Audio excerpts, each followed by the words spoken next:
Welcome back once again. In case you are just joining us, this is Health is Wealth on KAFTAN Television, and today we have Dr. Obafemi Temitope, who is going to tell us more on asthma, the causes, symptoms, and also the possible solution. It's good to have you join us in the studio today. Thank you. Thank you for having me. Okay, to begin with, it's obvious that asthma is a deadly disease. What can you say about asthma? Yes, you are very correct. Asthma potentially can be very deadly. It's a chronic airway, in terms of definition now, just a general appreciation of what asthma is. So it's a chronic airway disease. It's a disease of the airway, the parts or the pipes through which the air that we breathe in gets to the lungs.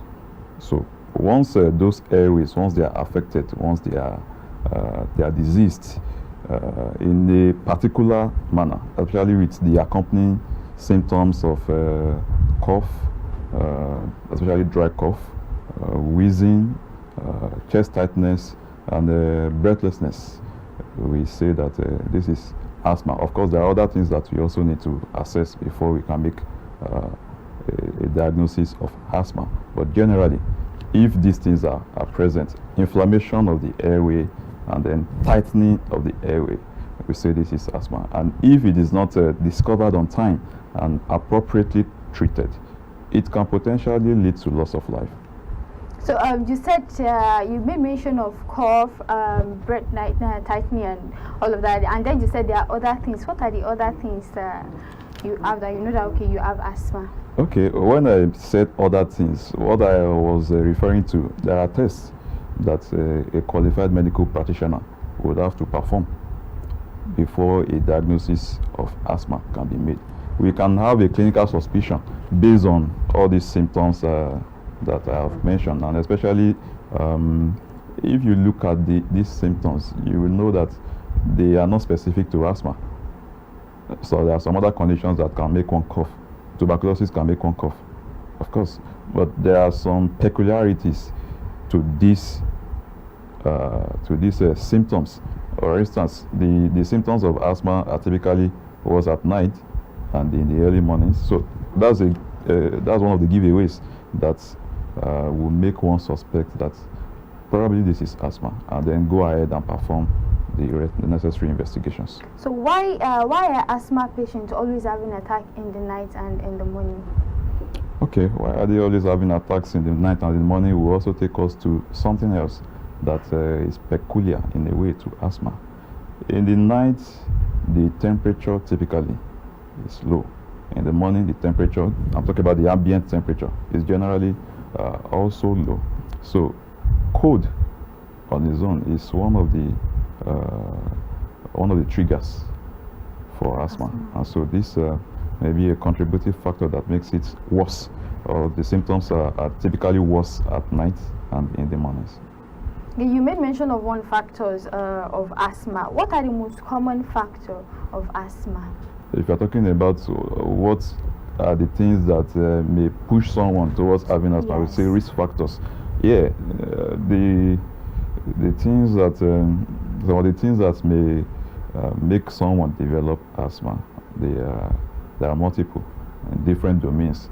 But if one has a first-degree relative who suffers from asthma or some other kind of allergy, the chances that one is going to develop asthma at some point is increased.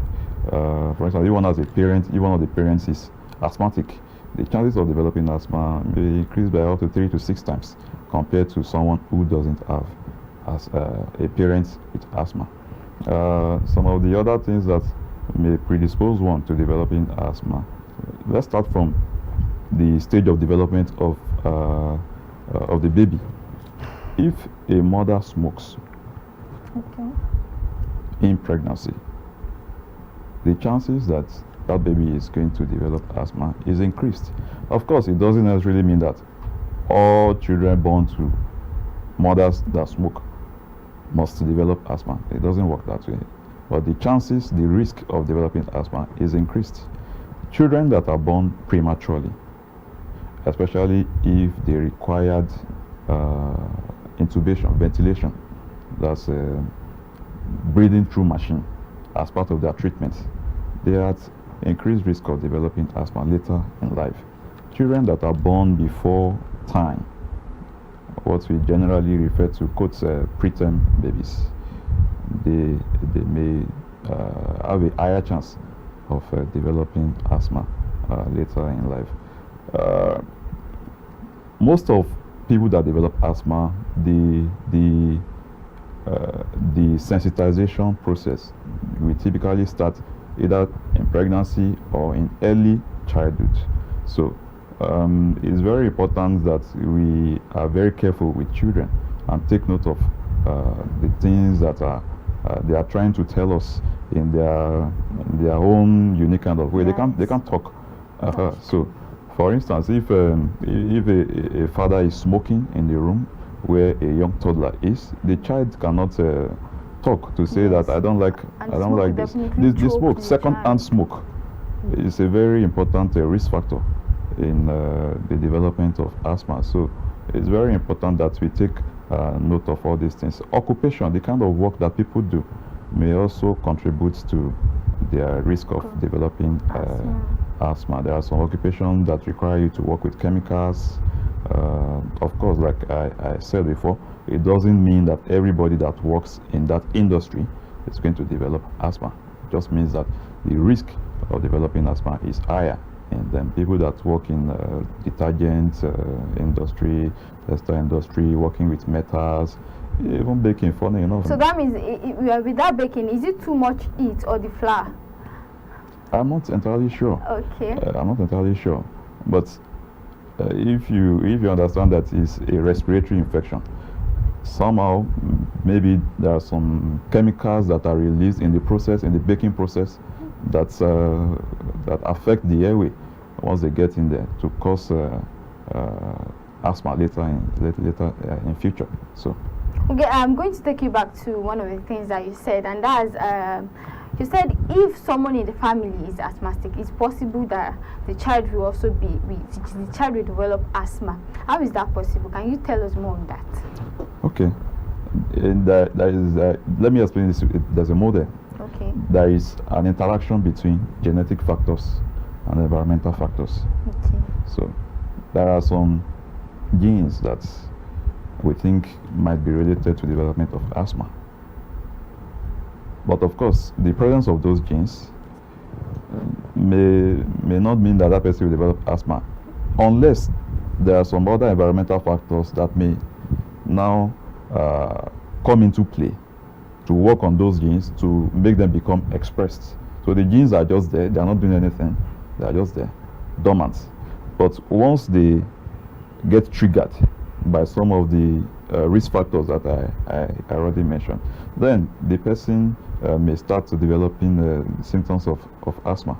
So that is the essence of making that statement, to say that if a parent has asthma, they pass the gene for asthma, probably inherited the gene from asthma from their own parent too, pass the gene to their children, and then somewhere along the line, so the children that's what I want exposed. to get. Like, asthma is hereditary. Yes, but of course, it may need something else to assist it in manifesting itself, and that is where the risk factors come in. Okay, for someone living with asthma, is there something that can be done or changed in the person's life to reduce the risk of asthma attack? Definitely. For people who are living with asthma, it is very important for them to identify their own risk factors, their triggers. When say triggers, those are the things that acutely will lead to either manifestation of symptoms or worsening of symptoms. For instance, fumes, frying things where they are, maybe exposure to fumes from vehicles or machinery, dander for those that have pets at home, pet hair, especially those that shed. There are some breeds of animals, pet animals that shed their fur. So those are even pollen, soot, mold, cold, extremes of emotions, laughter, sorrow, sadness, anxiety. These are some of the things that can cause an acute manifestation of asthma or worsening of asthma. So identifying some of these triggers may play a role in enabling people living with asthma to avoid having attacks. And then avoidance of some food too, like fries and things like that, might also help them to be free from having frequent symptoms. So. Does asthma have stages, and is there any test that can be done frequently to monitor asthma? Stages. Well, some people, asthma is variable in the way it expresses itself, which means that today someone might have symptoms, tomorrow they don't have symptoms.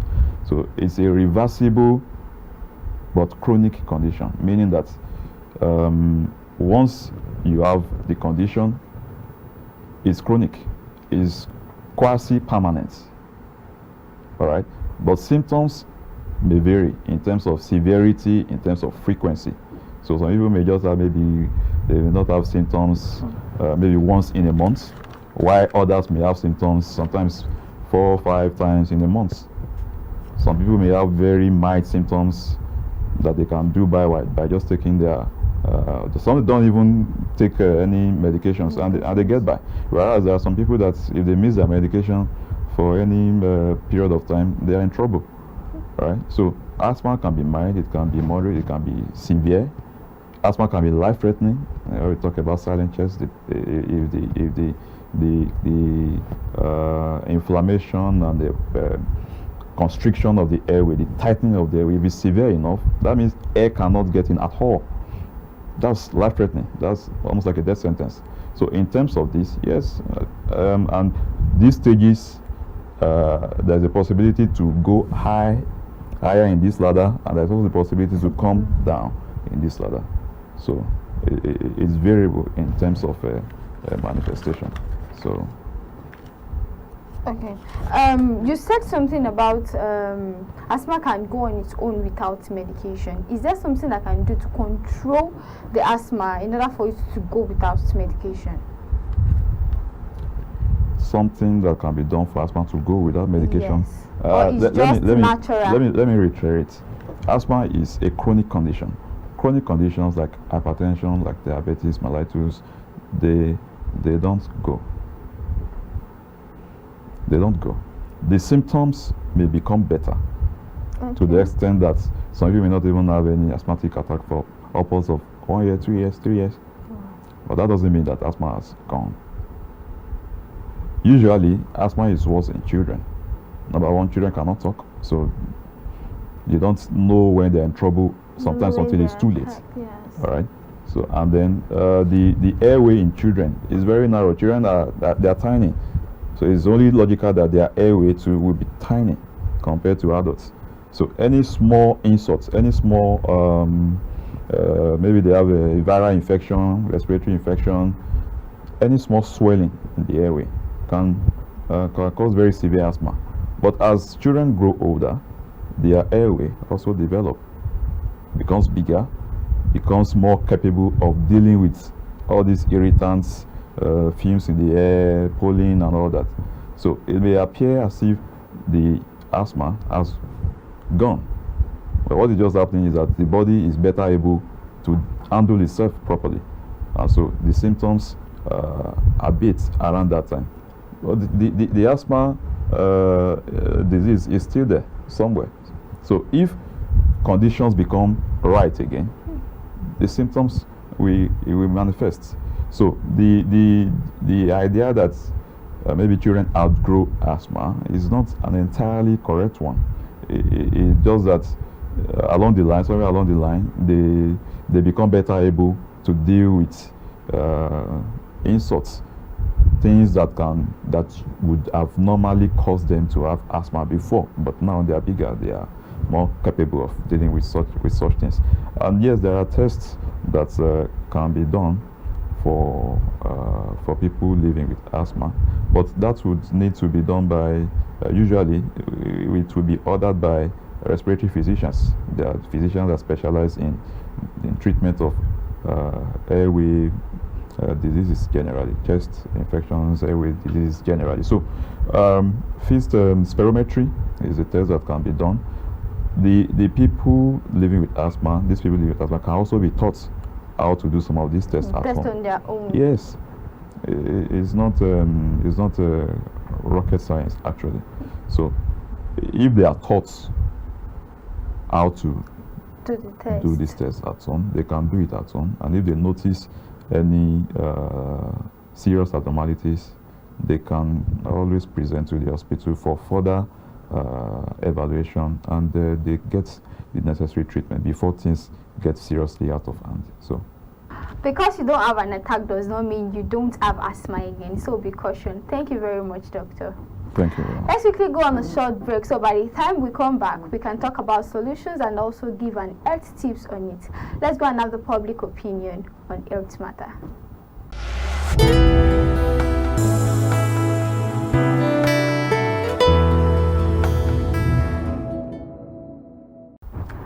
Welcome back. There you have people's opinion on health, and we are still in the studio with Dr. Obafemi Temitope, and we are still discussing asthma. Thank you very much for staying with us, doctor. Thank you very much. Okay, what are the common triggers for asthma? The common triggers for asthma would include things like cold, because that's very general. Cold, extreme temperature actually. Cold or extreme dry air. So we are going into Harmattan season, which generally can herald worsening symptoms for. Yes. So dry season, Harmattan season is usually a very bad time. So dry season and Harmattan season are the worst season for an asthma Cold patient. generally, cold and dry hair generally, because they irritate. Dry air will irritate the lungs, the airway. Cold can cause the muscles generally to squeeze, to constrict. And then when it constricts, it narrows the airway such that air cannot easily pass through. So that can trigger an asthma attack. I said it before, asthma danda and fall, especially for animals that shed their fall. The air, if it's so they should avoid animals like cats, rats. I think there are some breeds that don't shed as much as others. So if it's a must, which I don't think it should be a must, but if they feel they have to, then maybe they can go for the breeds that don't typically shed their fur. So that's very important. Smoking. Oh, smoking. Yes. I know smoking is a culprit in a lot of conditions, in fact. But that's the reality. People who smoke are at a high risk of asthma and 1,000,001 other health conditions that we are not talking about today. So smoking cessation. Smoking cessation is very important. People who have asthma should be encouraged to stop smoking. There are smoking cessation clinics that can assist with that. So it's really a life and health issue, and I don't think people should take it with levity. Yes, so a smoker and you have asthma, please try and stop smoking. Exercise. Exercise is overall. Exercise overall is good for health. However, we also know that exercise in some instances can trigger asthma, what we call exercise-induced asthma. Exercise can cause asthma? Yes. In what way, sir? Exercise can cause asthma. There are some people that have this predilection to what we call exercise-induced asthma. It's just on its own. It's almost like a separate entity, but it's still asthma. But the trigger is exercise. And so for people who have that predilection to cause asthma, there are things that can be done. If they can minimize their exposure to exercise. However, if they have to go on with doing exercise, then there are medications that can be taken usually prior to any physical activity, that we prevent them from manifesting with symptoms of asthma. However, if you are an athlete and you have exercise-induced asthma, I think there are some drugs that some of the athletic associations may not take kindly to. So it's very important that you also inform them beforehand about some of these drugs that you are taking, so that maybe there may be things that can be done for you. So exercise-induced asthma is a thing. Okay, what food, fruit and drink is recommended for an asthma patient, and what food and drink should they avoid? Food and drink. Before, allergy or allergen avoidance, we used to be very big on that, but nowadays we are trying to limit emphasis on allergen avoidance. Why? Right? Why is that? Because for some people it may impair their quality of life to such an extent that life becomes unbearable for them. So as much as possible, we try to limit the exposure, but it is not the major thing anymore. So for food and drinks, generally, let me start with medications, because that's a very important one in this environment. NSAIDs, called non-steroidal anti-inflammatory drugs like ibuprofen. I don't know if I'm allowed to say that. Yes, you are allowed. Oh, okay. So ibuprofen, diclofenac, generally, they are not for people with asthma. And so when people abuse drugs, these are some of the results that you can get. A lot of people just go around taking some of these medications without knowing. Doctor prescription. Without a prescription. Yeah, some of them may not even need prescription anyway, but still, it's very important that you know what you are taking into your system. Some people with hypertension may also be taking some drugs like beta blockers, like labetalol and other beta blockers like that. These medications are actually bad for people with asthma, and so those, as much as possible, should be avoided. There are, of course, alternatives that can be used and can be decided appropriately by the managing physician. All right.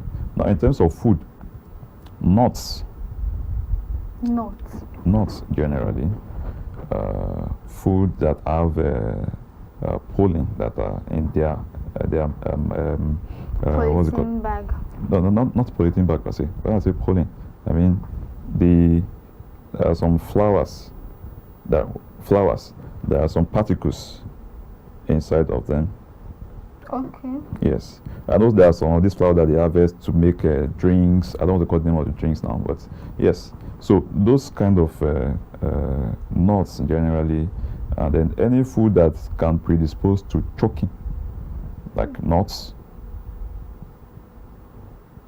granules, some other nuts, generally can predispose one to having asthma. So it's advisable that we avoid some of these things. In terms of food that can be eaten, any food can be eaten, really. Any food can be eaten? Any food can be eaten, really. Any food can be eaten. It's just knowing which one is your trigger, and then as much as possible, stay away from it. Like I said, it's not the major cornerstone of asthma management anymore, but still, it's a good thing to know what are your triggers and avoid them. So in terms of food and drinks, really, any food can be taken by people with asthma. However, some food that may predispose to choking, and then the ones that we already mentioned, the medications can that can trigger asthmatic attacks, should be avoided generally. For children, the issue of choking may not be so paramount in adults, because of course we are adults and we have larger throat basically. But for children that have smaller components, it's very important. When you chew some nuts, in trying to swallow them, some of the particles may actually find their way into the airway and trigger, because it's a foreign body, it will trigger a reaction, and then you have inflammation and narrowing, asthma. All right, so that's why some of this the nuts, especially that I mentioned, is to be avoided because of this. Okay, in case of emergency, in absence of inhaler, how can someone control asthma? In case of emergency, in absence of inhaler, that's a very bad situation. Yes. An asthmatic should never go out without an inhaler. Generally, there are two types of inhaler: the preventive inhaler, those ones that will prevent you from having attacks, and there are ones that when you have the attack, you take them to rescue you. All right. So those rescue inhalers, the most common one we have around is Ventolin. All right. So anybody that has asthma should always go around with their inhaler, because you never can tell when this thing it doesn't write you a letter. It doesn't give you. It doesn't. It doesn't know the way to the post office. So it comes at any time. And so when it comes, you need to have an inhaler on your body, so that even if you are incapable of making use of it, first responders or bystanders you can at least. I've seen people who, even though they are unable to talk, because there are some asthma that will make you unable to talk. They will not. Yeah. Is it when the attack comes, or they will not be able to talk at all? When the attack comes, if you are unable to breathe, don't forget that when you talk, yes, you breathe. it's the air that you take in that you manipulate in talking. And so if you are unable to bring out air, you're unable to take in air, you're unable to bring out air, you can't talk. All right? But by merely pointing to their pocket, to a bag or pocket, people will identify the inhaler and quickly they administer it, and that's life-saving. All right? So it's very crucial that I don't want to talk about an asthmatic not having an inhaler and then what to do. That's not something I want to talk about. Very bad. That's very bad. Such a person should get to the nearest hospital as soon as possible. So, go about with your inhaler. The other one, the preventive inhaler, not everybody may need it. It depends on the severity of symptoms. But if you have been prescribed a preventive inhaler, you will be doing yourself a huge disservice if you decide not to take it as prescribed. So if you are prescribed that inhaler, a preventive inhaler, which is a combination of corticosteroids and what we call bronchodilators. All right. So it's important that you take it as prescribed, and then have periodic checkups. It's at these periodic checkups that it can now be decided if you still need it, if you need higher doses, or if you should take lower doses. And if for now, maybe you don't need it for now. Those decisions can be taken at follow-up. It shouldn't be taken by individuals, just unilaterally deciding not to do what they're supposed to do. So that's very important. Okay, are there ways to relieve asthma? Ways to relieve asthma, that's for someone who already has an attack. Fine. Okay, so for someone who has an attack, like I said before, it's important that they have their inhaler with them at all times and use them as prescribed as soon as possible. Yes, because for some people they have the inhaler actually. The problem is they don't know how to use them. All right. Yeah, I wish there was maybe some other time. Okay. But appropriate technique is very important. Not just having the tool. If you have the tool, if you don't know how to use the tool, then you're in problem. So if you have the inhaler with you, if you don't know how to use it, I will advise that you approach any health professional to teach you how to use your inhaler. Because if you're not using it properly, you will not get the desired results, and it will be as if the inhaler is not working. We've seen many cases like that. Yes. They don't know how to use their inhaler. They use it the wrong way, and they complain that the inhaler is not working. And some of them are so frustrated that they stop using those inhalers. And then you ask, okay, show me how do you use your inhaler, and they show you something entirely different from what is proper. So having the inhaler is one thing. Having the appropriate technique to use the inhaler is very important. So what advice do you have for asthmatic patients? Well, my advice for asthmatic patients is to know that asthma on its own is not a death sentence. Definitely not. However, if it is not given the necessary respect that it deserves, it can be potentially life-threatening. So if you have asthma, I think it's good to know that asthma is a chronic condition. A chronic condition means that it's almost like permanent. However, if you take good care of yourself, then you can have a very good quality of life. Do the things that you are supposed to do at the right time. Go about with your inhaler. Learn how to use your inhaler, and I think good. And for those who don't have asthma, asthma is not a communicable disease, meaning that if I have asthma, I can't. Yeah. So I've seen people witnessing an attack, asthmatic attack, and instead of assisting that person, they shift back because they are scared. It's transmitted. No, it is not transmissible. It cannot, except by the genetic. We talked about the genetic components. Yes. So, but that's different. It's not as if you inhale the person's breath, or if the person breathes where you are, you're going to contact us. No, it's not communicable. And so please, if you have asthma, people with asthma around you, it may not also be a bad idea to learn how to use the inhaler too, because you never can tell. Yes. You might be the next person to them when they have an attack and they are unable to talk or to even do anything for themselves. And you know where the inhaler is, you pick it and you administer that life-saving breath to them. So, very important. Thank you, Doctor. It's good to have you join us in studio today. My pleasure.